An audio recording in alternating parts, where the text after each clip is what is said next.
నీకెంత సేన ఉన్నా వ్యూహం లేకపోతే నీవు జనరల్ కాలేవని ఒక సైనిక నిపుణుడి ఉవాచ రాజకీయాలకు కూడా వర్తిస్తుంది. రాజకీయాల్లో వ్యూహరచన చేసే విషయంలో ప్రధానమంత్రి నరేంద్ర మోదీ అంత సిద్ధహస్తుడు మరొకరు లేరు.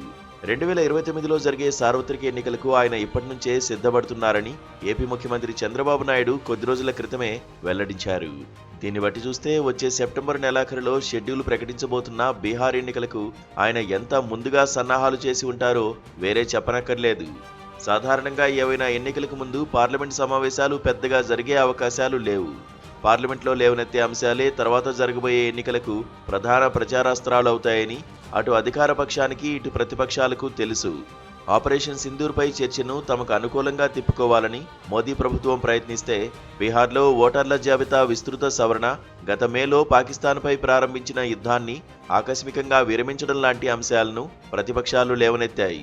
ప్రభుత్వాన్ని ఆత్మరక్షణలో పడేసేందుకు కాంగ్రెస్ ఓట్ చోరీ ఆరోపణను విస్తృతంగా ప్రజల్లోకి తీసుకువెళ్లే ప్రయత్నం చేసింది.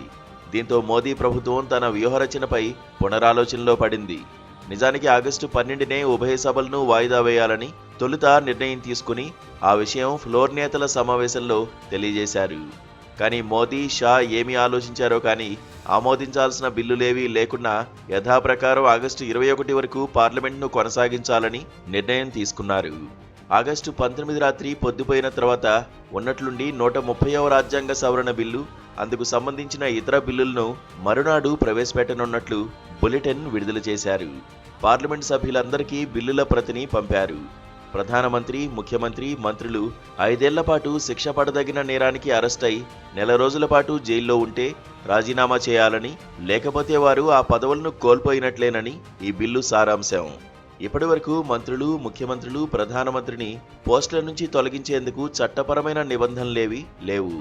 లిల్లీ థామస్ కేసులో ఎమ్మెల్యే, ఎంపీలకు 2 ఏళ్లు, అంతకు మించి శిక్ష పడితే వారు సభ్యులుగా కొనసాగకూడదని 2013లో సుప్రీంకోర్టు తీర్పు చెప్పింది. ఈ కేసు ఆధారంగానే గుజరాత్లో సూరత్ కోర్టు ఒక పరువు నష్టం కేసులో రాహుల్ గాంధీకి 2 ఏళ్ల శిక్ష విధించడంతో ఆయన సభ్యత్వాన్ని కోల్పోవాల్సి వచ్చింది.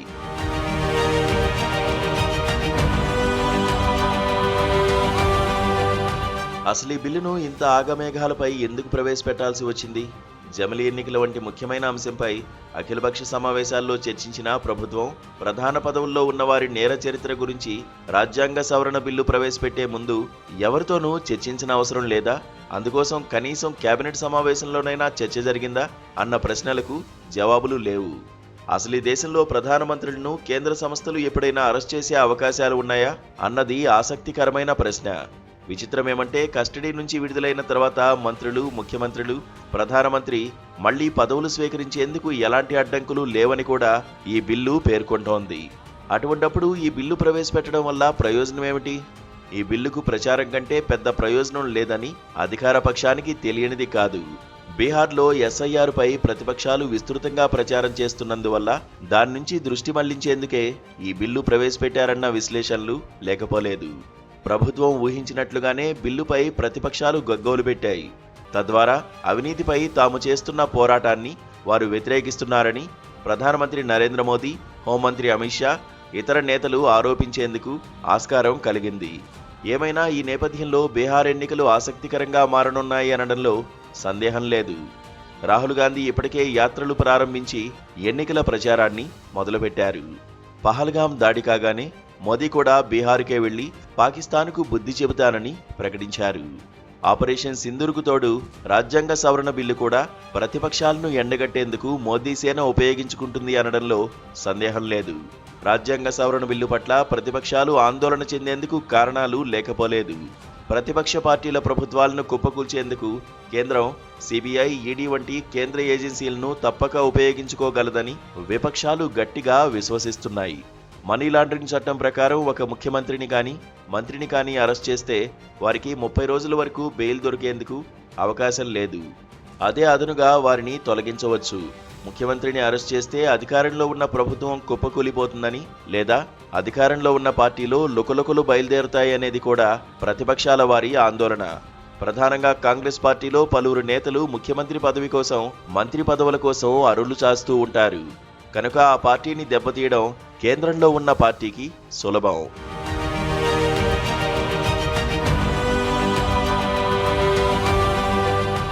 బిల్లు ప్రవేశపెట్టేందుకు మోదీ ప్రభుత్వానికి అనేక కారణాలున్నాయి. ఢిల్లీ ముఖ్యమంత్రి అరవింద్ కేజ్రీవాల్ మద్యం కుంభకోణంలో అరెస్టై 156 రోజులు జైల్లో ఉన్నప్పటికీ ముఖ్యమంత్రి పదవిలో కొనసాగారు. ఆయన మంత్రివర్గంలో ఉన్న సత్యేంద్ర జైన్ హవాలా కేసులో అరెస్టైనప్పటికీ చాలా కాలం మంత్రి పదవిలో కొనసాగారు. తమిళనాడులో కూడా డిఎంకే అధినేత ముఖ్యమంత్రి స్టాలిన్ తన మంత్రి సెంథిల్ బాలాజీ అరెస్టై జైలు పాలైనప్పటికీ అతన్ని మంత్రివర్గంలో కొనసాగించారు. మంత్రివర్గం నుంచి తొలగించాలని గవర్నర్ రవి ఆదేశించినప్పటికీ స్టాలిన్ ఒప్పుకోలేదు.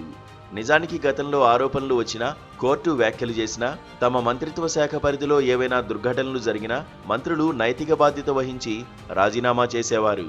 ఇంజనీరింగ్ కాలేజీల్లో క్యాపిటేషన్ ఫీజులపై హైకోర్టు తప్పుపట్టడంతో ప్రధానమంత్రి పివి నరసింహారావు అప్పటి ముఖ్యమంత్రి నేదురుమల్లి జనార్దన్ రెడ్డిని రాజీనామా చేయించారు.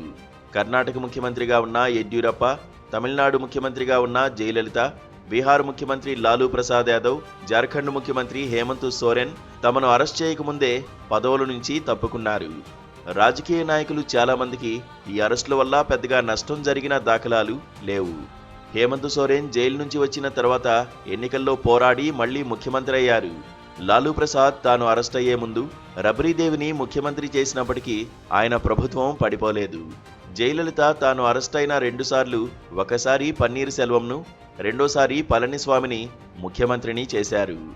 2 సార్లు ఆమె ప్రభుత్వానికి పెద్దగా ఢోకా రాలేదు. గతేడాది జార్ఖండ్ ముఖ్యమంత్రి హేమంత్ సోరెన్ అరెస్టుకు ముందే రాజీనామా చేసి చంపాయి సోరెన్ను ముఖ్యమంత్రి చేశారు. బహుశా కేజ్రీవాల్ కూడా ముందే రాజీనామా చేసి ఉంటే మళ్లీ మెజారిటీ సాధించేవారేమో. అప్పుడు కేంద్రం ఈ బిల్లు ప్రవేశపెట్టాల్సిన అవసరం కూడా ఉండేది కాదు.